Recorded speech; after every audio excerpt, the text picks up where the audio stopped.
dans Marc. Hier, on a parlé Marc 4. C'est l'endroit où le Seigneur Jésus va, il sera à la plage, n'est-ce pas? Il va enseigner aux foules. Il y a des grandes foules qui étaient là. Et je lis rapidement. Jésus se mit de nouveau à enseigner au bord de la mer. Une grande foule s'étant rassemblée auprès de lui. Il monta et s'assit dans une barque sur la mer. Toute la foule était à terre sur le rivage. Il leur enseigna beaucoup de choses en paraboles. Et il leur dit dans son enseignement, écoutez, un semeur sortit pour semer, comme il semait, une partie de la semence tomba le long du chemin. Les oiseaux vinrent et la mangèrent. Une autre partie tomba dans un endroit pierreux où elle n'avait pas beaucoup de terre. Elle leva aussitôt parce qu'elle ne trouva pas un sol profond. Mais quand le soleil parut, elle fut brûlée et sécha faute de racines. Une autre partie tomba parmi les épines montèrent et l'étouffèrent et elle ne donna point de fruits. Une autre partie tomba dans la bonne terre. Quelqu'un dit la bonne terre. Je suis la bonne terre. Quelqu'un confesse. Amen. Alors, une autre partie tomba dans la bonne terre. Elle donna du fruit qui montait et croissait. Et elle rapporta 30, 60 et 100 pour un. Puis il dit que celui qui a des oreilles pour entendre, entende. Verset 10. Lorsqu'il fut à l'écart, ceux qui l'entouraient avec les 12 l'interrogèrent sur les paraboles. Il leur dit, c'est à vous qu'a été révélé le mystère du royaume de Dieu. Mais pour ceux qui sont dehors, tout se passe en parabole afin qu'en voyant, ils voient et n'aperçoivent point, et qu'en entendant, ils entendent et ne comprennent point, de peur qu'ils ne se convertissent et que les péchés ne leur soient pardonnés. C'est un passage merveilleux qui nous incite à l'action vigoureuse avec le Seigneur.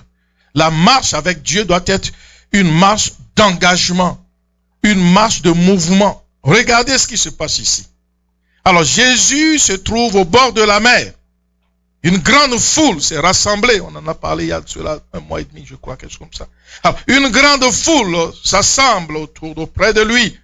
Et il donne des paraboles. Il enseigne. La Bible dit qu'il enseigna beaucoup de paraboles au verset 2. Il enseigna beaucoup de choses en paraboles. Y compris la parabole du semeur.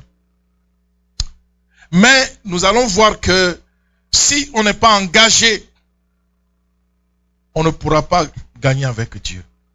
Il faut comprendre cela. Mais aujourd'hui, les gens, en réalité, le drame de ceux-là qui se disent chrétiens, ce sont des gens qui viennent dans le but de profiter du Seigneur et non pour porter des fruits pour le Seigneur. Les fruits que nous portons, c'est pour lui et non pour nous-mêmes. L'évangile de tromperie a dit que tu viens pour toi-même. C'est faux et c'est faux. Amen. C'est clair, il faut lire. Ça, c'est Jésus qui l'a prêché là. C'est pas moi. C'est écrit dans ta Bible. Même si c'est Android, même si c'est iPhone, c'est ça. Amen. Alors voilà, il enseigne ici. Et au verset, à partir du verset 10, la Bible dit ceci. Il est quelque part, il y a plein de gens autour. 2000, 3000, 4000, 5000, 10 000.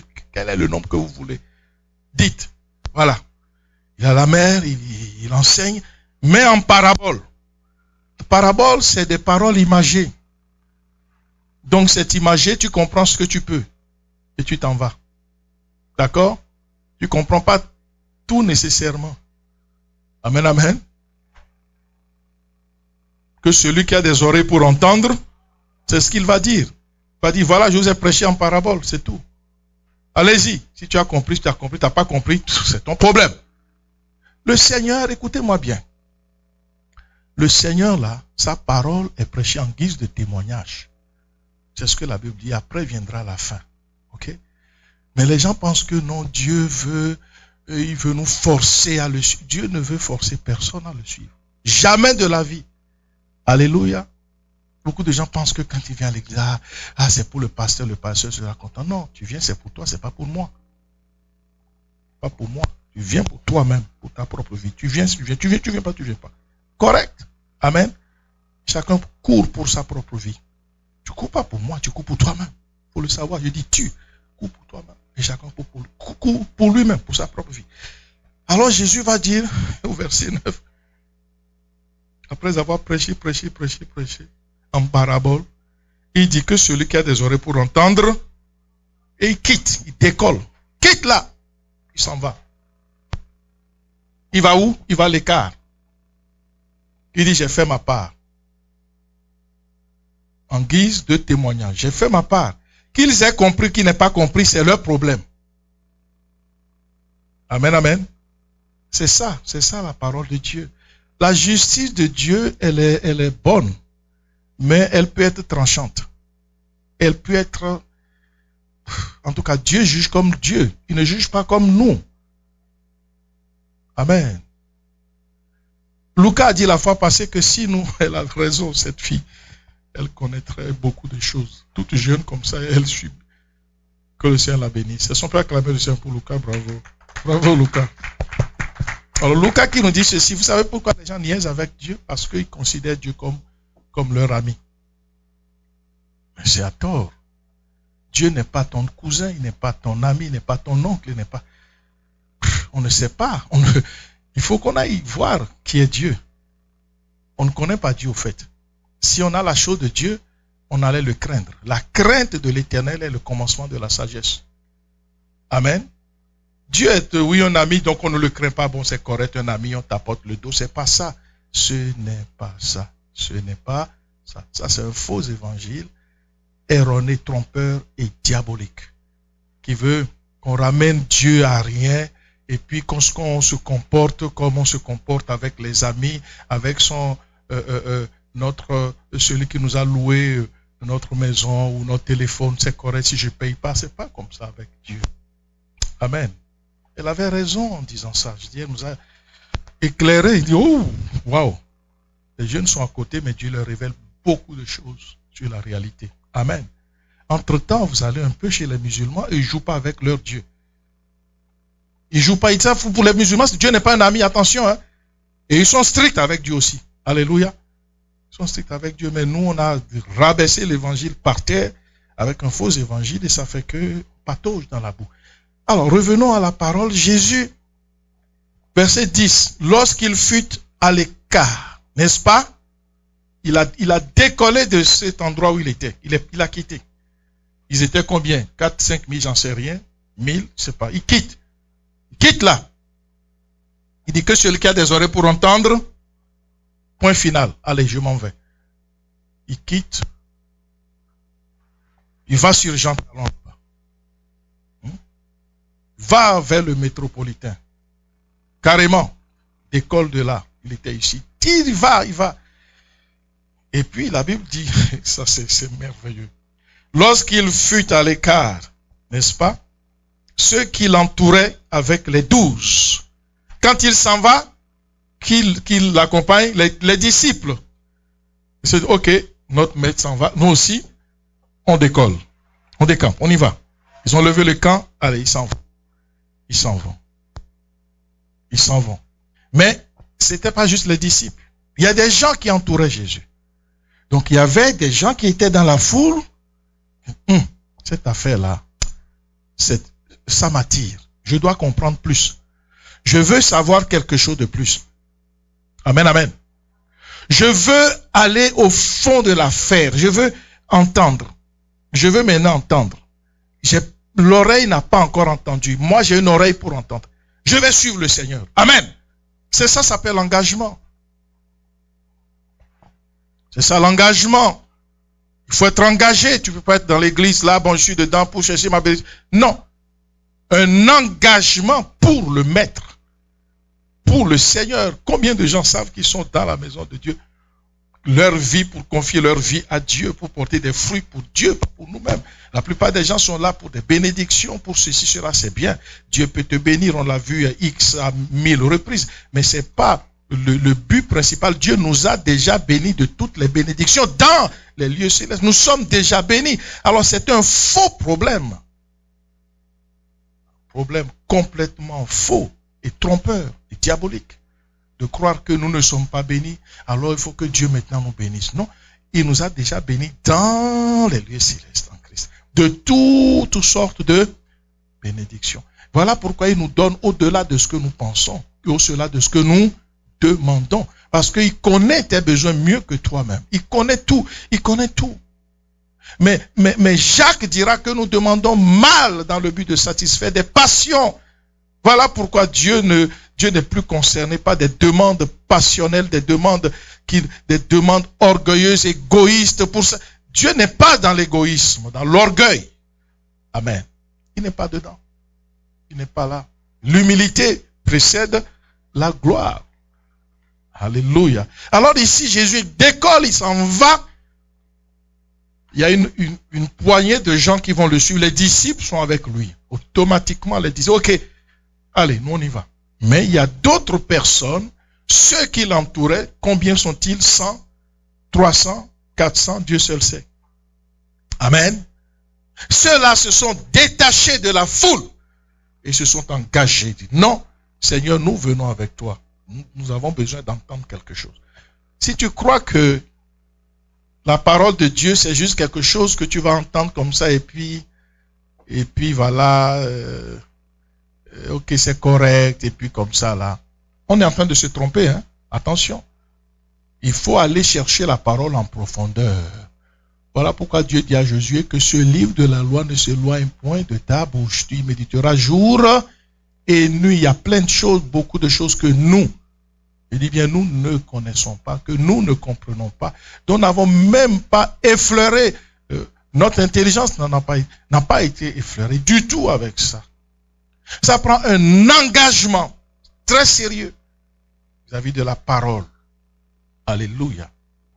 On n'est pas attaché à Dieu juste pour ce qu'il peut nous donner, mais on est attaché à lui pour la vie qui émane de lui, pour la grâce qui émane de lui, pour les révélations, les choses cachées avant la fondation du monde et préparées pour nous. C'est ça la véritable Église. Amen. Du Seigneur. Et cette Église-là, c'est l'Église qui marche par la foi. Alors là, à l'écart, ceux qui l'entouraient avec les 12, l'interrogèrent sur les paraboles. Amen.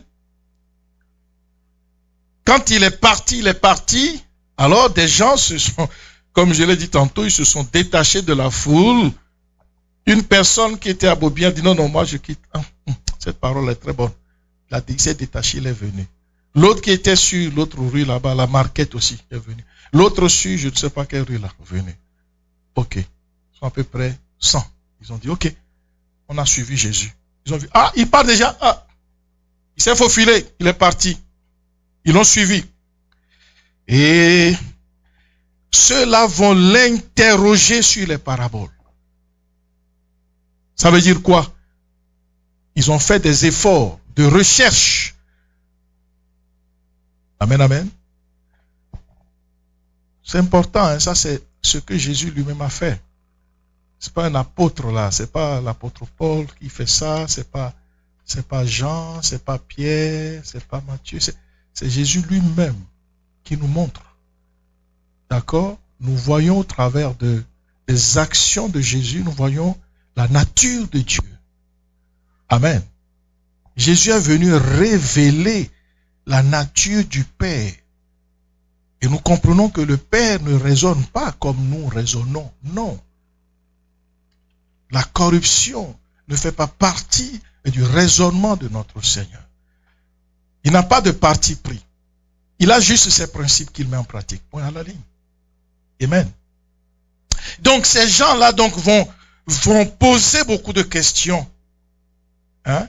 Ils vont l'interroger sur les paraboles. Que voulais-tu dire par-ci, par-là? On n'a pas bien compris. Le semeur, ce terrain épineux là, c'est quoi? C'est quoi l'autre là, tout ça? Toutes les paraboles, ils vont rechercher à connaître la parole en profondeur. Amen.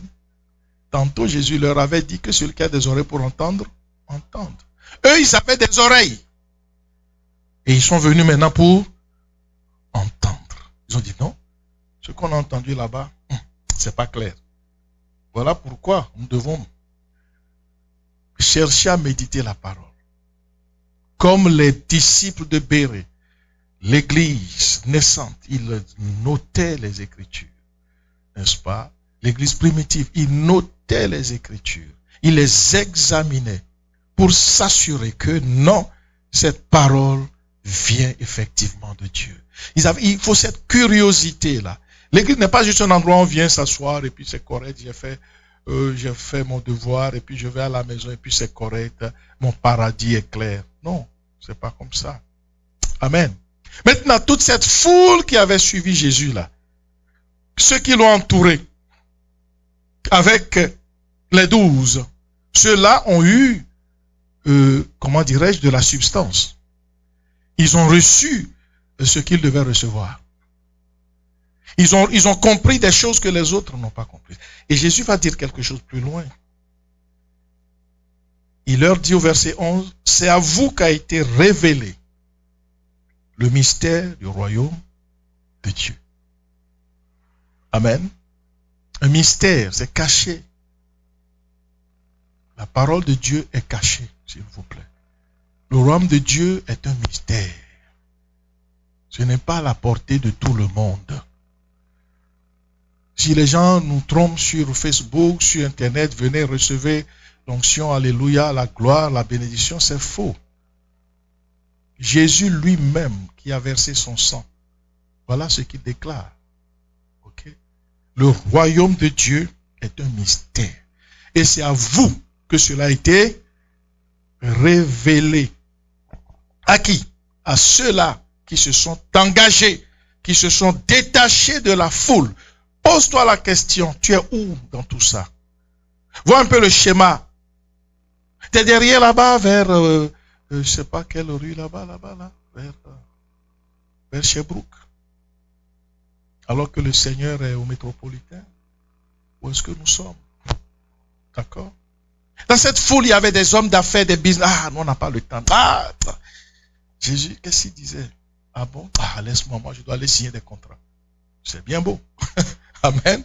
Mais il dit ici clairement, c'est à vous qu'a été révélé le mystère du royaume de Dieu. Mais pour ceux qui sont dehors, tout se passe en parabole. Amen. Est-ce que nous comprenons bien? Jésus dit clairement, vous, c'est à vous, vous qui avez fait l'effort de vous détacher. Jésus était parti intentionnellement. Il faisait pas ça parce qu'il est fatigué ou bien bon, il va aller acheter quelques beignes là-bas, il y a un Tim Hortons. C'est pas ça. Ok? Il est intentionnel. Il est dans le plan de Dieu. Il dit, ma nourriture est de faire la volonté de mon Père. Il dit, je ne fais rien qui ne descende d'en haut. Donc Dieu le dit, détache-toi, quitte ici, laisse cette foule-là, continue. Les gens aiment beaucoup les foules aujourd'hui. Les gens aiment les foules. Lorsqu'il y a des foules, ils sont là dans la foule et puis ça bouge. La foule. Faites attention. Faites attention. Jésus dit clairement, c'est à vous qu'a été révélé le mystère de Dieu. Mais pour ceux qui sont dehors, il y a des gens qui sont dedans et des gens qui sont dehors. Tu es où concrètement dans cette affaire? Amen. Par rapport à Jésus, par rapport à Dieu, tu es où? Pose-toi la question. C'est ça, la vraie réforme de ta vie. Amen. C'est ça la véritable réforme. La réforme, c'est pas... Jésus aide-nous. C'est ça la vraie réforme. D'être à côté du Seigneur. Et de ne rien recevoir en parabole. Mais comprendre tout de façon distincte. Et de façon distillée. La façon, je parle aujourd'hui, mais Dieu libère cette parole. Chacun doit la recevoir par rapport à sa propre vie. D'accord? Tu dois la recevoir par rapport à ta vie. Ce qui se passe dans ta vie, il y a des choses à corriger, à rectifier. Ce n'est pas la même chose que celui qui est assis à côté de toi. Celui qui est devant toi, à gauche, derrière. Non. Chacun doit fonctionner selon le plan de Dieu dans sa propre vie. Alléluia. Et il dit, mais pour ceux qui sont dehors, tout se passe en parabole. Il y a des gens qui sont dehors. Dieu n'a rien à voir avec eux. Mais ils sont dehors spirituellement parlant. C'est-à-dire, il n'y a pas de compte à rendre. Dieu n'a rien à voir avec ces personnes. Et le Seigneur déclare ici, eh bien, tout se passe pour ces personnes en parabole. Tout se passe voilé. Ils ne comprennent rien. Ils entendent, mais ils ne comprennent pas. Et c'est ça qu'il va dire au verset 12. Afin qu'en voyant, ils voient et n'aperçoivent rien. Pourquoi Jésus parle avec ces personnes qui sont dehors en parabole? Pour que quand ils verront, mais ils n'aperçoivent rien. Le but, c'est ça. C'est tout. Ils vont voir, mais ils n'apercevront rien. Et il dit plus loin, et qu'en entendant, ils entendent et ne comprennent rien. Donc il y a des gens pour qui la parole est prêchée, mais le but pour lequel cette parole est prêchée, c'est qu'ils entendent, mais qu'ils ne comprennent rien. Point final, parce qu'ils n'ont pas mis ce qu'il fallait y mettre. D'accord? Quand on va dans une université, est-ce que tout le monde a le diplôme à la fin? C'est ceux-là qui vont mettre dans la balance les exigences de l'université. D'accord? C'est ça. Il y a des conditions. Les conditions ne sont pas... ne nous trompons pas. La justice de Dieu, c'est sa justice. Ce n'est pas une justice humaine. Elle ne passe pas par des à côté. C'est mon oncle, c'est mon cousin, c'est mon grand-père, c'est mon Dieu, c'est mon ami. La justice de Dieu n'a pas d'amis. Amen. Sinon, il n'aurait pas accepté de sacrifier son propre fils. Alléluia. C'était pas drôle là, sacrifier son propre fils. Quand nous on n'arrive même pas à sacrifier 10%, ou 15%, ou 20%. Amen. Le seul fils qu'il avait, il l'a sacrifié pour nous. Amen. Donc c'est ça la véritable ligne. Arrêtons de nous tromper. Ok? Ça c'est une église fausse. Une église fake. Zéro. Pas ça l'église du Seigneur. Une église qui est intègre. Qui marche avec Dieu. Une église qui est unie. Amen. On a vu toute cette horde-là qui s'est détachée pour se coller aux 12. Et ils sont allés entourer le Seigneur. Et Jésus déclare de ces gens qui sont dedans ou dehors. Ils sont dedans. Amen. Mon cœur est que vraiment chacun d'entre nous soit dedans. Que nous soyons dedans et non dehors. Pour que cette parole que le Seigneur va relâcher nous soit pleinement reçue et que nous puissions entendre. Que notre entendement reçoive cela. Alléluia. C'est ça qui fera la grande différence entre celui qui est dedans et celui qui est dehors. Entre celui qui voit et qui a bien vu et celui qui voit et qui n'aperçoit rien. Entre celui qui entend et comprend et celui qui entend et ne comprend rien. Amen. Il faut comprendre. Il faut recevoir la parole de Dieu, comprendre. Alléluia. Faire attention. Il faut avoir une communion personnelle avec Dieu. C'est ça qui fait la différence. Amen, amen. Et ça, par l'analyse de ta vie, tu peux sentir si véritablement tu as une communion avec Dieu. C'est qu'une communion avec Dieu, le Seigneur marche avec eux. Faisons attention. Je ne veux pas dire par là que quand quelqu'un prospère, Dieu est avec lui. Ça, c'est ce que les gens racontent. Ça ne veut pas dire que si tous les trafiquants de drogue, tous les voleurs, tous les trafiquants, je ne sais pas, de toutes sortes de choses, Dieu est avec eux. C'est pas vrai. C'est pas vrai. Tous les criminels, tous les braqueurs, Dieu est avec eux. Non, c'est pas vrai. C'est pas vrai du tout. Tous les fraudeurs qui ont beaucoup d'argent, ils ont fraudé, ils sont riches, Dieu est avec eux. C'est pas ça du tout. Amen. Mais quelqu'un qui marche avec Dieu, Dieu va prendre soin de lui d'une façon exceptionnellement spéciale. Alléluia. C'est vraiment important pour nous. Et c'est ça, le début de la maturité. Il faut changer notre façon de réfléchir. Dieu ne peut pas comprendre. Pas dire non, Dieu me comprendra, Dieu me comprend, ceci, cela. Comment Dieu? Attends, qui comprend qui? Qui comprend qui? C'est à nous de comprendre Dieu ou c'est à Dieu de nous comprendre? Mais ça, c'est quasiment de la folie quand quelqu'un dit Dieu me comprendra. Dieu va te comprendre comment? Je vous dis sincèrement, c'est de la folie complète. Dieu va te comprendre. Donc ça signifie qu'au jour du jugement, bon, Dieu, tu vois, tu étais mon ami. Comprends-moi maintenant, non? C'est ridicule. C'est-à-dire que nous avons réduit Dieu, l'Église a réduit Dieu à un niveau auquel même on ne réduit pas notre patron au travail. Il y a des choses, quand tu fais ça, le patron, tu es viré. C'est vrai ou faux? Tu es viré. Oh, le patron me comprendra. Depuis une semaine, je ne suis pas allé au travail. Oh, je suis resté un peu en vacances et tout. Je suis en Floride et puis le patron me comprendra. C'est des choses, des absurdités comme ça que les chrétiens disent, les faux chrétiens disent. Dieu va te comprendre de quoi?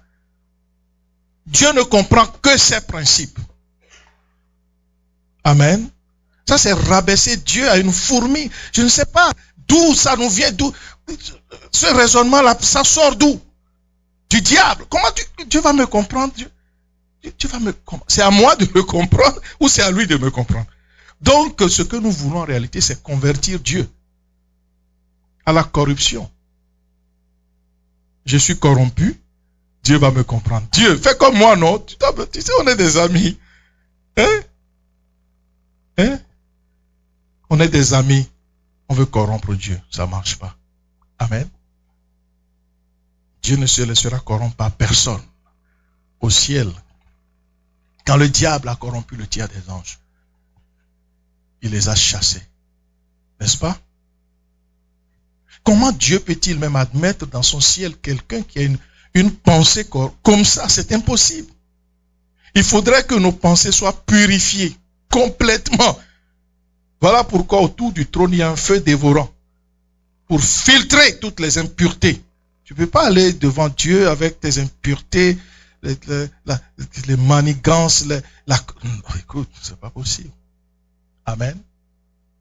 Avant de passer ce feu pour aller jusqu'à Dieu, le feu va épurer tout ce qui est impur. Il va le consumer. Aucune impureté ne peut venir devant la présence de Dieu. C'est quoi? Dieu va comprendre quoi? Une pensée corrompue? Une pensée de magouille? Ça ne marche pas. Amen. Alors c'est ça, il faut vraiment que chacun d'entre nous travaille sa maturité. Il faut grandir dans la foi, grandir dans l'entendement de la parole, dans la perception de la parole, afin il dit qu'ils entendront et ne comprendront rien. Ils verront mais n'apercevront rien. Non, on a besoin d'apercevoir la gloire de Dieu. Alléluia. Sinon, nous ne sommes pas, arrêtons de nous tromper, comme dira Jacques, par de faux raisonnements. Et c'est pour ça, dira Jacques, que Dieu n'exauce pas nos prières parce que nos prières sont des prières corrompues pour satisfaire nos désirs. Quelqu'un dira, j'ai plus d'argent, ceci. Mais attends, examine-toi toi-même. Vérifie si tu as véritablement suivi le plan de Dieu dans ta vie. Tu verras que non. Et le dévoreur est rentré.